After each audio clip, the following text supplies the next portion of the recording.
సూర్యుడి భార్య సంజ్ఞ. ఆమెకు యముడు యమున సంతానం. సంధ్య సూర్యుడి వేడిని తట్టుకోలేక తన నీడను తనలాగే తీర్చిదిద్ది ప్రాణం పోసింది. ఛాయను ఉంచి తను ఆడగుర్రంగా మారి తపస్సు చేయటానికి వెళ్ళిపోయింది. సూర్యుడు ఛాయను సంధ్యగానే భావించాడు. ఆమెతోటే కాపురం చేస్తున్నాడు. ఛాయ గర్భాన్ని ధరించి శనిని ప్రసవించింది. శని మీద ప్రేమతోటి ఛాయ సవతి సంతానమైన యముడు యమునపైన ఉపేక్షా భావంతోటి చూడసాగింది.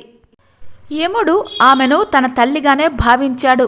అయితే తన పట్ల తన చెల్లెలి పట్ల ఎందుకు ఇలా తేడాగా చూస్తుందో అర్థం కాలేదు. సరాసరి ఆమెనే ఆ ప్రశ్న వేశాడు. ఛాయ యముడిపైన విరుచుకుపడింది. అనేక రకాలుగా యముణ్ణి దూషించింది. ఆ దూషణలు వినలేని యముడు కాలెత్తి ఆమెను తన్నాడు. మరింత ఆవేశపడిన ఛాయ నీ కాళ్ళు పడిపోతాయి అని శపించింది. యముడు అవిటివాడయ్యాడు. బిడ్డ అవిటితనం గురించి తెలుసుకున్న సూర్యుడు యముణ్ణి సమీపించి ఏం జరిగింది అని అడిగాడు. యముడు ఉన్నది ఉన్నట్లుగా తండ్రితోటి చెప్పాడు. ఆమె మా అమ్మ అనే నమ్మకం పోయింది. కానీ అమ్మలాగే ఉన్న ఆమె ఎవరో తెలియటం లేదు అని బాధపడ్డాడు. సూర్యుడు ఛాయకేసి చురచురా చూశాడు. ఛాయ వణికిపోయింది. జరిగిన విషయాన్నంతా చెప్పింది.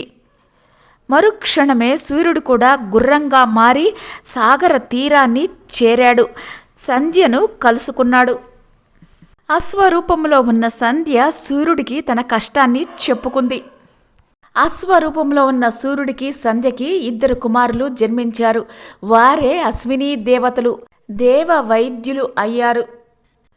సంధ్య తండ్రి త్వష్ట సూర్యుణ్ణి అరగదీశాడు. సూర్యుడిని గోళాకారంగా మార్చి అరగదీసి సూర్యుడి వేడిని తగ్గించాడు. అప్పుడు సూర్యుడి నుంచి రాలిపడిన పొడితోటి దేవతలకు ఆయుధాలను తయారు చేశాడు. సంధ్య యథారూపాన్ని ధరించి సూర్యుడితోటి సూర్యమండలానికి వచ్చింది. సూర్యుడు యముడికి కాళ్ళు వచ్చేలాగా చేశాడు. ఆ తర్వాత సూర్యుడికి సంధ్యకి సావర్ణి జన్మించాడు. సావర్ణి విష్ణువు కోసం తపస్సు చేసి మనువు అయ్యాడు. సావర్ణి నుంచి మనువులు ప్రారంభమయ్యారు.